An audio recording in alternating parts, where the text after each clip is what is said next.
എടാ ഇനിയെങ്കിലും നീ ഒരു മണ്ടനാവാണ്ടിരിക്കടാ. അവൾ നിന്നെ യൂസ് ആക്കിയതാണ്. അവളുടെ കല്യാണം ഉറപ്പിച്ചെന്ന് അവൾ നിന്റെ അടുത്ത് പറഞ്ഞില്ലേ? അപ്പൊ ഇത്രയും കാലം അവൾ നിന്നെ പറ്റിക്കലായിരുന്നാ? ഒന്നും മിണ്ടാതിരിക്കൂ. അവന്റെയൊക്കെ ഒരു പെണ്ണ് മനുഷ്യന് ഇവിടെ പണിയെടുക്കണം. കോപ്പ് പോളർക്ക വെറുതെ അല്ലടാ അവളൊക്കെ ഇട്ടിട്ട് പോയി. എടാ ഇനിയെങ്കിലും നീ ഒരു പാവാട ആവാണ്ടിരിക്കും. നീ അതല്ല അവളുടെ ഇഷ്ടം ശരിയാണെങ്കിൽ അവളിവിടെ വരട്ടെ. അവളിവിടെ വരട്ടെടാ.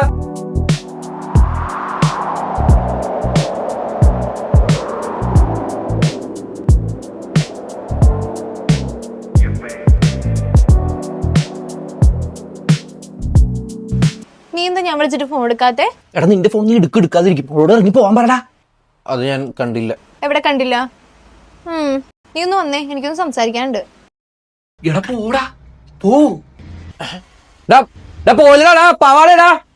പാവാട പോലടാ. വെറുതെ പാവാട എന്ന് വിളിക്കണം. പോയി ചാവും. എന്താ നിന്റെ പ്രശ്നം? നീ എന്താ വിളിച്ചിട്ട് ഫോൺ എടുക്കാത്തെ? എനിക്ക് പ്രശ്നമൊന്നുമില്ല. നിന്റെ കല്യാണം ഉറപ്പിച്ചല്ലേ? ഓ അതായിരുന്നു പ്രശ്നം. ഉറപ്പിച്ചു. എന്തേ? ഓ കൺഗ്രാറ്റ്സ്. ഒറ്റ അടി വെച്ചെന്നുണ്ടല്ലോ. ഞാൻ അത് വെറുതെ പറഞ്ഞതാ. ഞാൻ എന്തെങ്കിലും പറഞ്ഞെന്ന് വിചാരിച്ചിട്ട് അതും കെട്ടിപ്പിടിച്ച് നീ എന്റെ ഫോൺ എടുക്കായിരിക്കോടാ. അപ്പൊ നിന്റെ കല്യാണം ഉറപ്പിച്ചില്ലേ? തേങ്ങ, നീ ഇതെല്ലാം ഇവിടെ കൊണ്ട് കേക്കണേ. ഞാൻ പോണേ. ഇനി മേലെ എന്റെ ഫോണിലേക്ക് വിളിക്കരുതിട്ടാ. അല്ല പിന്നെ ഷോ കാണിക്കുന്നു ഫോൺ എടുക്കാണ്ട്. അതെ പോലെ ഞാൻ വിളിക്കാം. സോറി. വേണ്ട, ഞാൻ വിളിക്കാന്ന്.